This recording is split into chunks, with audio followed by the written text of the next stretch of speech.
Good morning all of you. हमारे YouTube channel geography junction पे आपका हार्दिक स्वागत है। आज हम बात करेंगे भारत की जो प्रमुख, जैसे अपन बात कर रहे हैं जो जनजाति होती है विश्व लेवल की, उन जनजातियों के बारे में बात करेंगे। उनका जो मानव जीवन पर क्या प्रभाव पड़ा है, जनजातियों का जो वातावरण है उसके ऊपर क्या प्रभाव पड़ा है, या जो जनजातियाँ हैं वो किस प्रकार से रहती है, उनका रहन सहन, उनकी जो सामाजिक व्यवस्था क्या है, उनके निवास स्थान किस प्रकार से है। तो अपन पर्सनल एक दो जनजातियों के बारे में बात करेंगे। तो आज अपन सबसे पहले बात करते हैं जो विषुवत-रेख के क्षेत्र में रहने वाली जनजातियां हैं, उनकी बात करते हैं। विषुवत-रेख के क्षेत्र में रहने वाली जनजातियां, जैसे एक होगी बोरो जनजाति और एक अपन पढ़ेंगे पिग्मी जनजाति, जो कांगो बेसिन में रहती है, पिग्मी जनजाति। इन मुख्य रूप से अपन दो जनजातियों के बारे में पढ़ेंगे। तो सबसे पहले अपन बात करते हैं जो विषुवत-रेख की जो जनजाति होती है वो उनके निवास क्षेत्र कहाँ पर है, यानी अभी वर्तमान में वो कौन कौन से क्षेत्रों में पाई जाती है, उनके बारे में अध्ययन करेंगे। तो सबसे पहले बात करते हैं इस प्रदेश में जो विषुवत-रेख के जो प्रदेश है, इसमें दो जनजातियों के बारे में पढ़ रहे हैं। कांगो, एक तो कांगो बेसिन में पाई जाने वाली पिग्मी जनजाति और एक बोरो। तो अपन सबसे पहले बात करते हैं इस प्रदेश में कांगो बेसिन, यानी कांगो बेसिन जो विषुवत-रेख के प्रदेश है, इसमें कौन कौन से बेसिन आते हैं। एक तो कांगो बेसिन, एक आता है अमेजन बेसिन और एक आता है पश्चिमी द्वीप समूह। ये तीन द्वीप समूह यानी तीन अपन अलग अलग क्षेत्रों की जो जनजातियां होती है उनके बारे में अध्ययन करेंगे। कांगो बेसिन, अमेजन बेसिन और पश्चिमी द्वीप समूह। तो अपन सबसे पहले बात करते हैं कांगो बेसिन के पिग्मी, यानी जो कांगो बेसिन है। सबसे पहले बात करते हैं कांगो बेसिन जो आपके दक्षिणी अमेरिका, जो अफ्रीका महाद्वीप है, इस अफ्रीका महाद्वीप में जो विषुवत-रेखा के आसपास का जो क्षेत्र है, कांगो नदी या जायरे नदी का जो क्षेत्र है, उसको अपन कहते हैं कांगो बेसिन क्षेत्र है। तो वहां पर ये क्षेत्र विशेष कहां पर है, कांगो बेसिन अफ्रीका महाद्वीप में, ये आपको थोड़ा ध्यान रखना है। जैसे जो कांगो बेसिन के पिग्मी लोग हैं, अब कांगो बेसिन के जो क्षेत्र है वहां पर किस प्रकार की जलवायु पाई जाती है, यानी अपन कह सकते हैं उष्ण आर्द्र, यानी गर्मी भी ज्यादा है और आर्द्र जलवायु भी है। किस प्रकार की, उष्ण आर्द्र, यानी गर्म और आर्द्र प्रकार की जलवायु।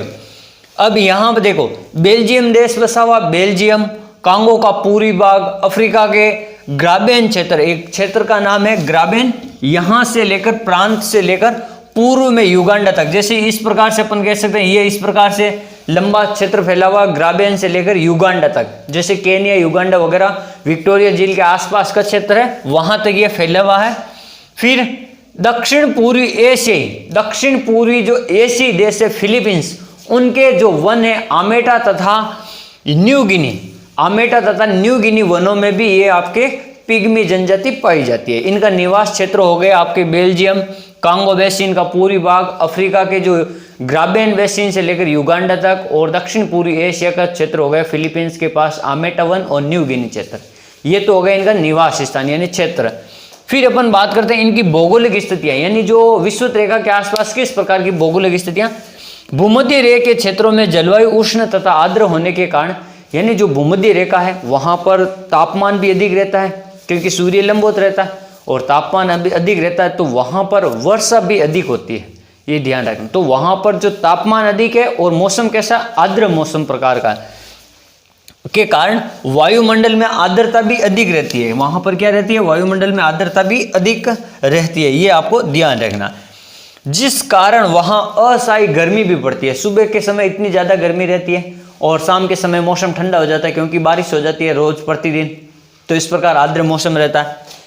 यहाँ अनेक प्रकार की लताएं पेड़ों से लिपटी हुई होती है। जो भूमध्य रेखा के वन होते हैं वो बहुत सारे वन जो एक साथ में होते हैं, तो उनको अपन पेड़ों से लताएं लिपटी रहती है। इन पेड़ों की जो लताएं या जो अनेक प्रकार की विविध प्रकार की जो वनस्पति होती है, इनको अपन सेलवास वन भी कहते हैं। जैसे अमेजन वगैरह में अपन कहते हैं सेलवास वन, इनकी प्रकृति है भूमध्य रेखा के वनों की, उनको अपन सेलवास वन भी कहते हैं।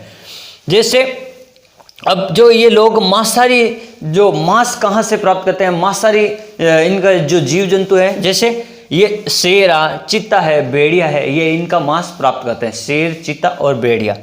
फिर अपन बात करते हैं कि पिग्मी का जो शारीरिक गठन है, यानी शरीर किस प्रकार का होता है। जैसे रंग इनका काला होगा क्योंकि विषुवत-रेखा पर तापमान ज्यादा है, गर्मी ज्यादा है, तो काले रंग काला होगा। और कद नाटा होगा यानी छोटे कद, बोने कद में होंगे, होठ बाहर की तरफ निकले हुए, फिर अपन कहेंगे नाक चपटी होती है, इनकी नाक किस प्रकार की चपटी होती है। फिर अपन बात करते हैं इनकी अर्थव्यवस्था क्या है, यानी इनकी अर्थव्यवस्था का मुख्य आधार क्या है, आखेट के निकटवर्ती। ये तो ये आखेट करते हैं, यानी जो अपन कहते हैं शिकार करना, उसको आखेट कहते हैं। और फिर ये निकटवर्ती जलाशय से क्या करते हैं, मछली को निकालते हैं, यानी मछली को पकड़ते हैं, ये वाला काम मछली व्यवसाय, मछली पकड़ना। फिर हाथी का शिकार भी करते हैं, ये तीरों से क्या करते हैं, धनुष तीर बांध रखते हैं, उनसे हाथी का शिकार भी करते हैं। पहले हाथी को अंधा कर देते हैं, आंखों पर तीर डालते हैं, फिर उसका शिकार करते हैं। दीमक चींटियों का भी ये शिकार करते हैं, छोटी छोटी जो जैसे मरुस्थलीय क्षेत्र में जो चींटियाँ वगैरह होती हैं, पिग्मी लोग उन चींटियों को भी खा जाते हैं, उनको चावल समझते हैं। जो चींटियाँ होती हैं उनको क्या कहते हैं, ये चावल, और उनको खा जाते हैं। भोजन में ये आकेट के मांस की मछलियाँ तथा जंगली साग सब्जियाँ होती है, जंगल में पाई जाने वाली उस प्रकार की जो वनस्पति, उनका ये सेवन करते हैं भोजन के रूप में। फिर अपन बात करते हैं इनके वस्त्र किस प्रकार के होते हैं। तो वस्त्र ये अल्प वस्त्र पहनते हैं, ये वस्त्र बिल्कुल कम पहनते हैं।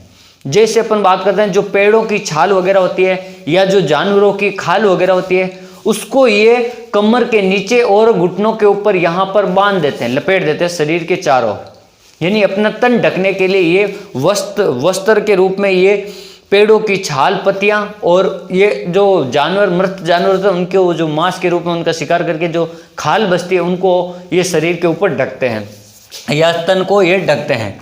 फिर यहाँ अपन कह सकते हैं अस्त्र शस्त्र, इनके हथियार क्या होते हैं। ये तीर का बाण या धनुष बाण, जो ये से तीर बाण होता है ना, वो शिकार करने का, वो इनका मुख्य अस्त्र होता है। और लकड़ी के कुछ नुकीले औजार भी इनके साथ में होते हैं।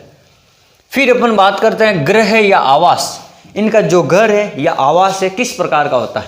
जैसे मधुमक्खियों के जो छत्ते होते हैं ना, उसके समान इनके घरों का आकार होता है, मधुमक्खियों के छत्तों के समान। और इनके घर हमेशा अस्थायी होते हैं, क्योंकि ये जो भोजन की तलाश में या आकेट या शिकार की तलाश में ये इधर उधर चलते रहते हैं इन वनों में। तो इनका जो आवास होता है वो अस्थायी होता है और मधुमक्खियों के समान, छत्ते के समान झोंपड़ियां बना देते हैं। सामाजिक व्यवस्था किस प्रकार की, इनके समाज का जो वातावरण क्या है, लोग कुशाग्र बुद्धि, यानी ये जो लोग होते हैं थोड़े बुद्धिमान टाइप के लोग होते हैं। फिर अपन बात करते हैं बड़े निर्भीक व शक्तिशाली लोग होते हैं, यानी निडर लोग होते हैं, नहीं डरने वाले और शक्तिशाली लोग होते हैं। भूत प्रेतों में विश्वास रखते हैं, ये भूत प्रेत जादू टोना में विश्वास रखने वाले लोग होते हैं, पिग्मी लोग। बच्चे के जन्म पर वन देवता को प्रसन्न करने के लिए ये लोग सामूहिक रूप से नृत्य करते हैं, सामूहिक रूप से गीत गाते हैं। जब बच्चे का जन्म होता है तब उस समय बच्चे के जन्म उत्सव को मनाने के लिए ये लोग वन देवता को प्रसन्न करते हैं, ये वन देवता की पूजा करते हैं। इसलिए ये वन देवता को प्रसन्न करने के लिए सामूहिक रूप से समाज के लोग या परिवार के लोग इकट्ठे होते हैं और वहाँ गीत गाते हैं और साथ साथ में सामूहिक नृत्य भी करते हैं। फिर अपन बात करते हैं यहाँ एकल विवाह प्रचलित है। एकल विवाह यानी एक से ही शादी करना, ऐसा प्रचलित है। एकल विवाह प्रचलित है और बहु विवाह प्रचलित है, यानी एक पुरुष जो 2 या 3 से अधिक लड़कियों से भी या शादी कर सकता है, या एक लड़की 2 या 3 मर्द या पुरुष से भी शादी कर सकती है, यानी बहु विवाह पद्धति है इनमें, आदिवासियों में। फिर शवों को जलाने की प्रथा, जो परिवार के बुजुर्ग बूढ़े लोग जो मर जाते हैं या तो उनको जलाने की प्रथा, उनको गाड़ने की प्रथा नहीं, उनको जलाते हैं और ये अपनी झोंपड़ी या जो जहाँ पर रहते हैं उनके आसपास के क्षेत्र में ही उनको जलाते हैं। ये इनकी मुख्य विशेषता। अब अपन पढ़ते हैं एक बोरो जनजाति आती है जो ये भी विस्तृत रेखा के क्षेत्र में रहती है। जैसे इनका निवास स्थान बता देते हैं, ये पश्चिमी अमेजन बेसिन जो आपके दक्षिणी अफ्रीका है, दक्षिणी अमेरिका जो अमेजन बेसिन होता है, अमेजन नदी का, और विश्व की सबसे बड़ी अफवाह की दृष्टि से जो नदी है वो अमेजन नदी है, जहां पर विश्व के सर्वाधिक वन पाए जाते हैं। इसको अपन विश्व का हृदय का फेफड़ा भी कहते हैं, अमेजन वनों को। तो अपन बात करते हैं अमेजन बेसिन। फिर ब्राजील दक्षिण अफ्रीका का सबसे बड़ा देश है, ब्राजील। फिर हो गया पेरू, जो ब्राजील के पास में पेरू देश है जो पश्चिम तट पर है। फिर हो गया कोलंबिया देश, जो वेनेजुएला कोलंबिया, तो कोलंबिया देश है। इन 3 देश और इस बेसिन में क्या पाए जाते हैं, बोरो जनजाति का निवास स्थान। अब देखो बोरो जनजाति की जो भौगोलिक स्थिति है वहां की किस प्रकार, ये भी भूमध्य रेखा के लगभग आसपास में ही रहती है, क्योंकि अपन भूमध्य रेखा के क्षेत्र ही पड़ रहे हैं, तो तापमान वहां हमेशा उच्च रहेगा। वहां सहवनीय प्रकार की वर्षा होती है, भूमध्य रेखा पर सहवनीय प्रकार की वर्षा होती है। जैसे वहीं से समुद्र से जो सूर्य के तापमान से जो ऊर्जा से अपन कह सकते हैं जो वाष्प बनेगी, और वो थोड़ी देर बाद में हल्की होकर ऊपर उठेगी और वापस एक निश्चित समय पर जाकर ठंडी होकर वापस वहीं प्रतिदिन वहां बारिश करते हैं। तो इस प्रकार की वर्षा को अपन क्या कहते हैं, सहवनीय वर्षा। वर्षा मुख्यतः 3 प्रकार की होती है, एक सहवनीय वर्षा होती है, एक चक्रवाती वर्षा होती है, और एक अपन कह सकते हैं पर्वतीय वर्षा जो पर्वतों के द्वारा होती है। फिर अपन बात करते हैं, तापमान यहाँ उच्च रहेगा, भीषण सहवानिक वर्षा होगी, यहाँ जीवन कष्टमय रहेगा क्योंकि तापमान उच्च है, रंग काला होता है और गर्मी इतनी ज्यादा रहेगी, असह्य गर्मी। ये वनों को जलाकर कृषि कार्य भी करते हैं, थोड़ी थोड़ी कृषि का ज्ञान होने लगे इनको, और ये कृषि कार्य भी करते हैं। और शरीर, अब इनका जो शारीरिक संगठन है वो किस प्रकार का होगा, जैसे इनका त्वचा का रंग भूरा होगा, त्वचा का रंग कैसा होगा, भूरा। बाल सीधे होंगे, इनके बाल किस प्रकार के होंगे, सीधे होंगे। इनका कद होगा जो मध्यम कद होगा, बिल्कुल मोटे नहीं होंगे, छोटे नहीं होंगे, कद मध्यम कद होगा। इनकी अर्थव्यवस्था का मुख्य आधार क्या है, जो आजीविका का, कृषि तथा आखेट, यानी कृषि भी करते हैं और शिकार भी करते हैं। जैसे कृषि मक्का, रतालू, लौकी, इनकी कृषि करते हैं, मक्का, रतालू, लौकी, शकरकंद इनकी। फिर वस्त्र, ये भी पेड़ों की छाल व रेशों का एक मोटा बुना हुआ ये कपड़ा बनाते हैं और उस कपड़े का प्रयोग करते हैं। एक तो छाल हो गई और एक कपड़ा रेशे का। फिर इनका भोजन, ये भोजन में कसावा की रोटियां खाते हैं, यानी जो कंद मूल होता है वहीं का जंगली, वो कसावा की रोटियां खाते हैं और पका हुआ मांस खाते हैं, पका हुआ मांस खाते हैं और शहद खाते हैं साथ में। फिर इनका सामाजिक जीवन, बड़े व ऊंचे मकान, ये बड़े बड़े मकान यानी घरों का इनके आकार क्या होता है, बड़ा होता है, और ये उच्च स्थानों पर, जमीन के उच्च स्थानों पर अपना घर बनाते हैं, जमीन से थोड़ा ऊंचाई पर। और ये तीर और धनुष बाण रखते हैं और बुर्छे भी रखते हैं, कुछ लकड़ी के औजार वगैरह होते हैं। बंदियों को ये क्या करते हैं, जो आपराधिक प्रवृत्ति के जो लोग होते हैं बंदियों को ये मार देते हैं, और बच्चों को दास बना देते हैं। जो अगर आपराधिक प्रवृत्ति के छोटे बच्चे होते हैं उनको क्या कर देते हैं, दास बना देते हैं। और ये क्या करते हैं, जो आपराधिक प्रवृत्ति के लोगों को मारते हैं उनकी खोपड़ियों को सुरक्षित रखने के लिए अपने घरों के मुख्य द्वार पर लटका देते हैं। ये घरों के मुख्य द्वार पर क्या कर देते हैं, खोपड़ियों को लटका देते हैं।